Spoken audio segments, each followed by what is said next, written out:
Willst du heut mein Kavalier sein, lade ich dich heute Nacht zu mir rein. Und für uns. La verdad que les agradezco enormemente que hayan venido. Yo siento un tremendo honor porque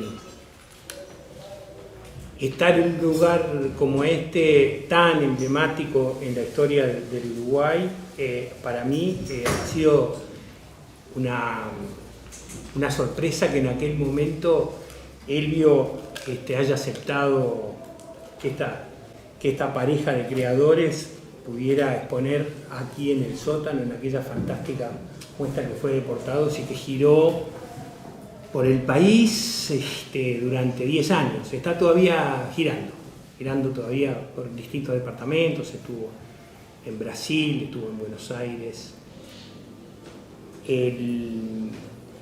Ese es uno de los grandes honores que yo tengo como persona, que realmente es inconmensurable poder estar en este lugar exponiendo con una sala tan hermosa. Gracias Elvio, gracias al equipo que han trabajado tan prolijamente en esta muestra, con este tríptico. Después tengo que agradecer a mujeres. Yo debo esto a muchas mujeres, esta posibilidad de crear y de tener esta libertad de poder hacer estas cosas. Primero esa madre tan alegre como si fue, tan positiva, que nos dejó todo un espíritu de optimismo, de mirar la vida con optimismo, de escuchar al otro, de mirarlo, de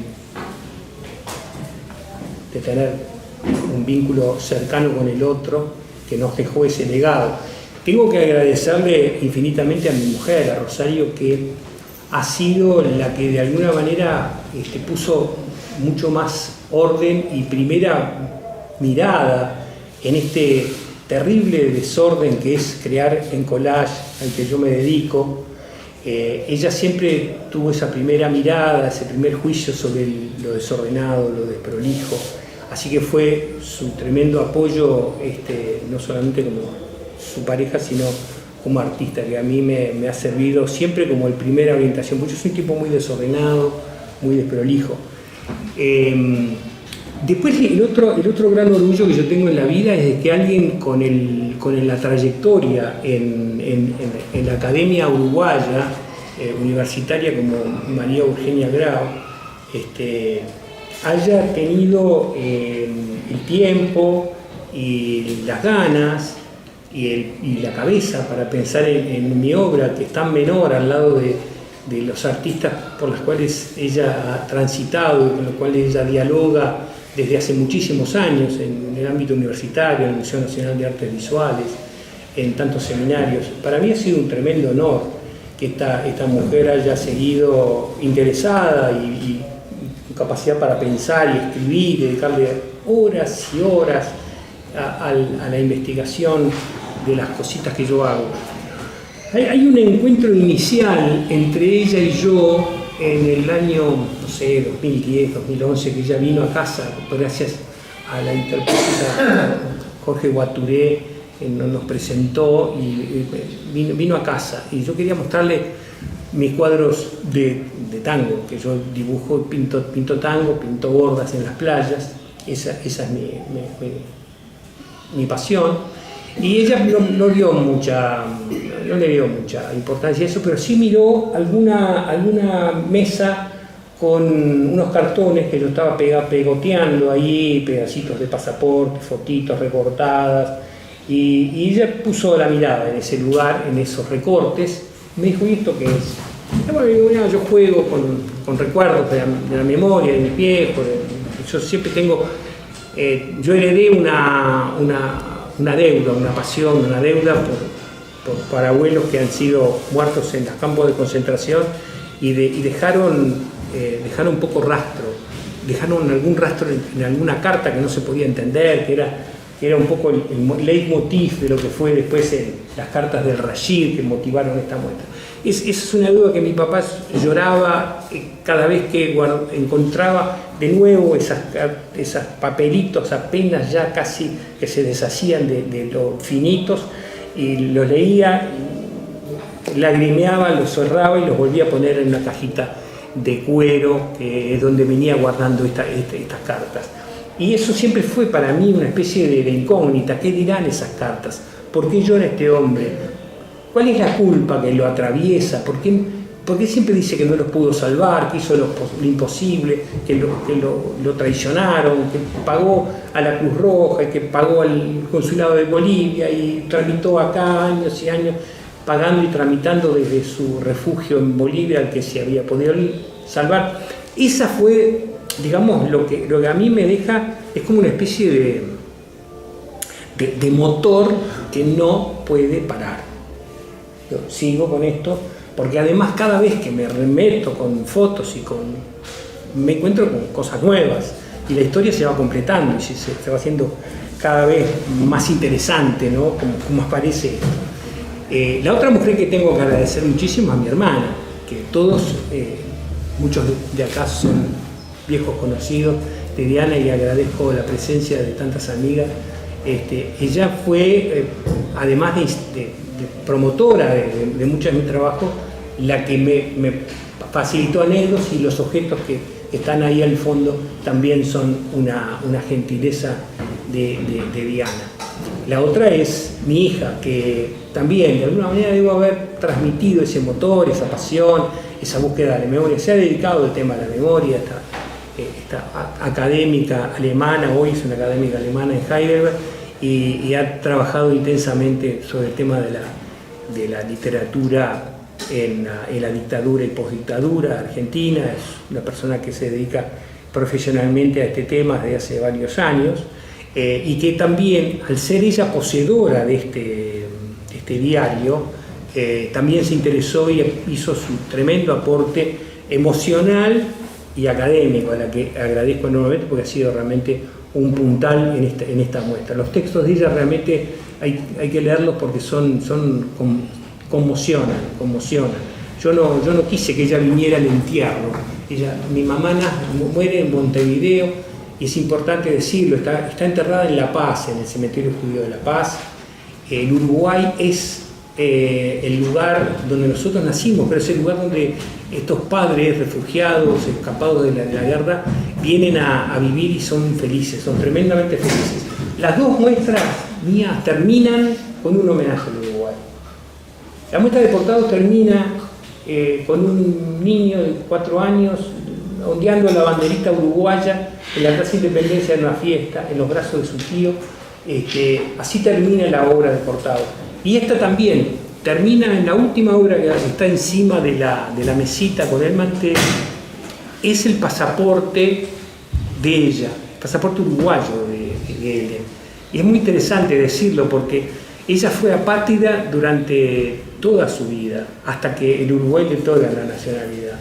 Es decir, y lo mismo pasó con mi papá. Es decir, los dos tienen, finalmente, después de ser expulsados y no reconocidos por sus propios estados como nacionales, el Uruguay es el que le da esa identidad, esa posibilidad de pertenezco al Uruguay, del cual ellos amaron y fueron uruguayos hasta la médula, y bueno, de hecho sus hijos también lo terminaron siendo. Muy acredenciados a esta tierra. Por eso nosotros, si bien vivimos hace muchos años en Argentina, nuestro deseo siempre es volver y quedarnos. Esta deuda con el pasado, también quiero recordar en este momento a una prima que hubiera estado hoy acá, es una prima que vivía en Chile, que se llamaba Sofía Colodro, y que falleció hace cosa de pocos días en una trágica episodio, que ella también fue donante de mucho de esto que hoy más o menos hay como elemento fotográfico.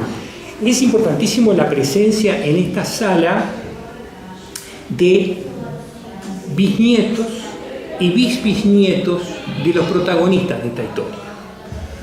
Aquí está Pasquinel, que es hijo de Félix Reininger, hermano de Helen, que fue el acompañante de toda esta saga de persecución, quizás uno de los que más sufrió porque ese varón tuvo que esconderse en los cementerios a la noche en Berlín, porque las razias de los nazis previo a las deportaciones a los campos de concentración levantaban para trabajos forzados a los hombres.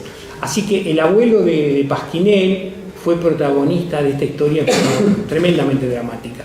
Hermann, el abuelo, mi abuelo, el bisabuelo de él, está Ari, que también es otro de los bisnietos de Ellen. Es interesante que haya protagonistas de la historia presentes, ¿no? Quizás esta sea una aposta que pueda de alguna manera seguir el camino. Pero Félix sufrió además la dureza y la crueldad o el machismo de los hombres siglo XIX alemanes, muy castigador. Hermann fue soldado de la Primera Guerra Mundial, fue policía, era un hombre duro, un hombre, pero que tuvo la visión de querer escapar a tiempo. En uno de los audioguías que está en alguno de estos que ustedes pueden detectar tanto en sala como en el catálogo robertosaban.com.ar, está la voz de él, una grabación que él pide volviendo de Jerusalén, gastó todos sus ahorros para irse a Jerusalén a ver el juicio Eichmann, y él estaba orgullosísimo de haber sido testigo de aquel episodio, y pasando por Berlín pide en la radio Berlín que le permitan grabar, y hay un pedacito de su voz ahí grabada en 1962.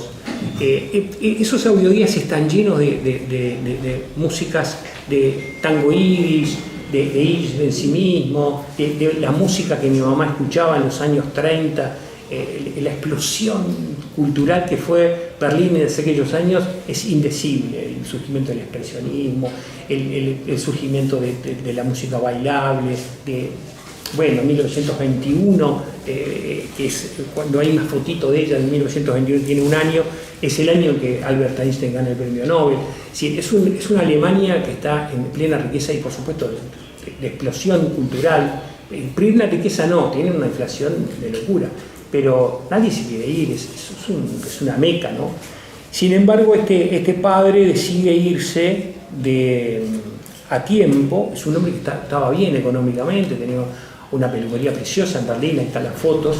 Ahí todos los que pasan por Berlín van a sacarse una foto frente a ese frente, Bülowstraße 38, porque es un lugar casi emblemático que existe todavía, no fue bombardeado. Ahí él tenía esa peluquería.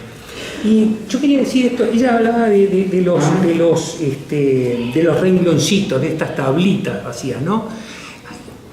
La idea original, cuando preparamos esta muestra, porque ella, digamos, todo esto es un trabajo conjunto, no es un trabajo mío, es un trabajo de equipo.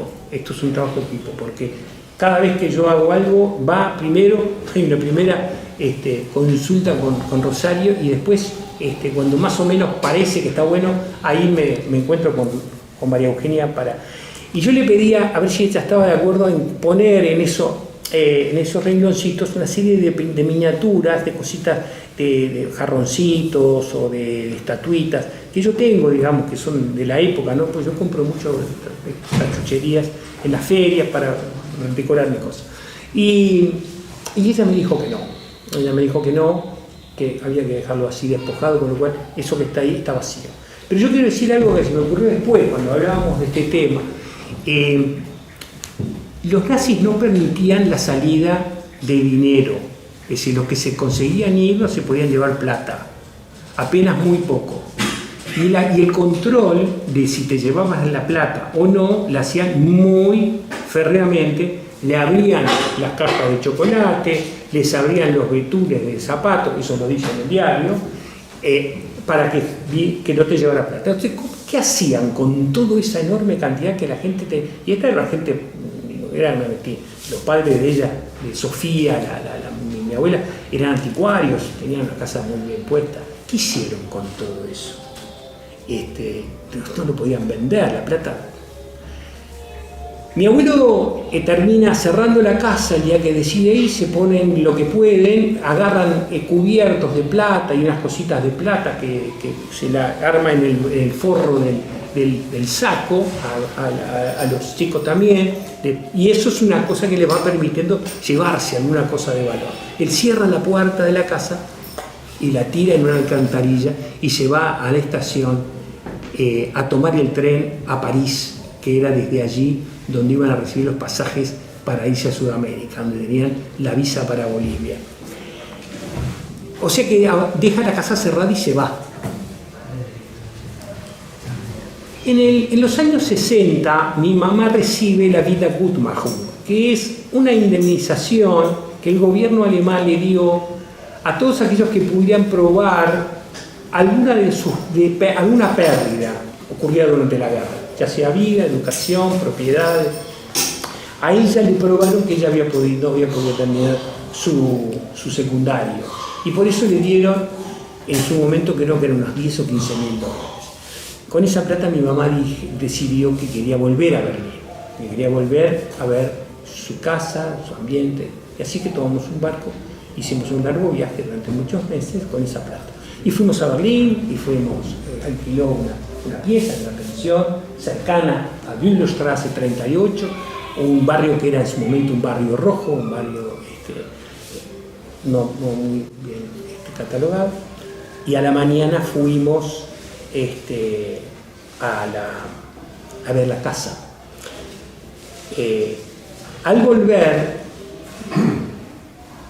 la vemos a mi mamá sentada en la cama de esta pensión, llorando desconsolada, y no podía parar el llanto, y mi papá no conseguía hacerla hablar porque tartamudeaba de un llanto feroz.